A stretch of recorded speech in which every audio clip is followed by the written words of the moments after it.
നിർമ്മാണ രംഗത്തെ എഞ്ചിനീയർമാരുടെയും സൂപ്പർവൈസർമാരുടെയും സംഘടനയായ licence engineers and supervisors federation 14ാം ജില്ലാ കൺവെൻഷൻ നാളെ കട്ടപ്പന ഹൈറേഞ്ച് കൺവെൻഷൻ സെന്ററിൽ നടക്കുമെന്ന് ഭാരവാഹികൾ വാർത്താസമ്മേളനത്തിൽ അറിയിച്ചു. രാവിലെ 10 മണിക്ക് ജലവിഭവ വകുപ്പ് മന്ത്രി റോഷി അഗസ്റ്റിൻ കൺവെൻഷൻ ഉദ്ഘാടനം ചെയ്യും.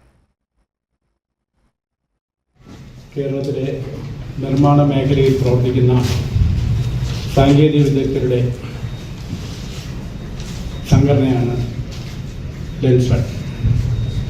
Licence engineers and supervisors federation. സംഘടനയുടെ 14ാം ജില്ലാ കൺവെൻഷനാണ് നാളെ ഹൈറേഞ്ച് കൺവെൻഷൻ സെന്ററിൽ വെച്ച് നടക്കുന്നത്.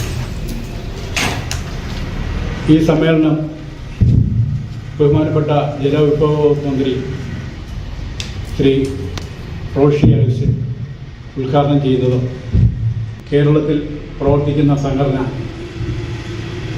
ഏതാണ്ട് 20,000-ൽ പരം അംഗങ്ങളും 1000-ൽ പരം യൂണിറ്റുകളും 96 ഏരിയ കമ്മിറ്റികളും 14 ജില്ലാ കമ്മിറ്റികളുമായിട്ട് വളരെ ശക്തമായ നിലയിൽ പ്രവർത്തിക്കുന്ന ഒരു സംഘടനയാണ്. ഇടുക്കി ജില്ലയിൽ 242 അംഗങ്ങളാണുള്ളത്.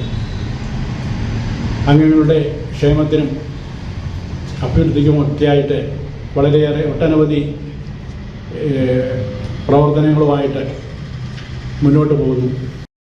നിർമ്മാണ മേഖല നേരിടുന്ന വെല്ലുവിളികൾ, ബിൽഡിംഗ് റൂൾ എങ്ങനെ ലളിതമാക്കാം, കെ സ്മാർട്ടിന് ബിൽഡിംഗ് പെർമിറ്റിലുണ്ടായ സ്വാധീനം, ലെൻസ് ഫെഡിൽ സ്കിൽ പാർക്കിന്റെ പ്രാധാന്യം, സിവിൽ എഞ്ചിനീയറിംഗിന്റെ ഭാവി തുടങ്ങിയ കാര്യങ്ങൾ കൺവെൻഷൻ ചർച്ച ചെയ്യും.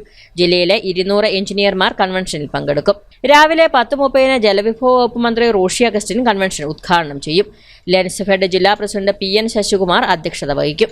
നഗരസഭാ ചെയർപേഴ്സൺ ബീന ടോമി, ഗ്രാമപഞ്ചായത്ത് president's association president Latheesh M, LSGD deputy director Treesa Jose എന്നിവർ മുഖ്യാതിഥികളായിരിക്കും. ലെൻസ് ഫെഡ് സംസ്ഥാന സെക്രട്ടറി ജിതിൻ സുധാകൃഷ്ണൻ മുഖ്യപ്രഭാഷണം നടത്തും. കൺവെൻഷന്റെ ഭാഗമായി നൂതനവും വ്യത്യസ്തവുമായ നിർമ്മാണ സാമഗ്രികളും വിവിധ നിർമ്മാണ രീതികളും സാങ്കേതിക വിദ്യകളും സേവനങ്ങളും പരിചയപ്പെടുത്തുന്ന 20 സ്റ്റാളുകളുടെ പ്രദർശനവും ഉണ്ടായിരിക്കും. കട്ടപ്പനയിൽ നടത്തിയ വാർത്താ സമ്മേളനത്തിൽ ലെൻസ് ഫെഡ് ജില്ലാ പ്രസിഡന്റ് PN ശശികുമാർ, ജില്ലാ secretary Subin Menni, Rajesh S, K Alexander, Cyril Mathew, Augustine Joseph, Arun Ram തുടങ്ങിയവർ പങ്കെടുത്തു. News bureau, Kattappana.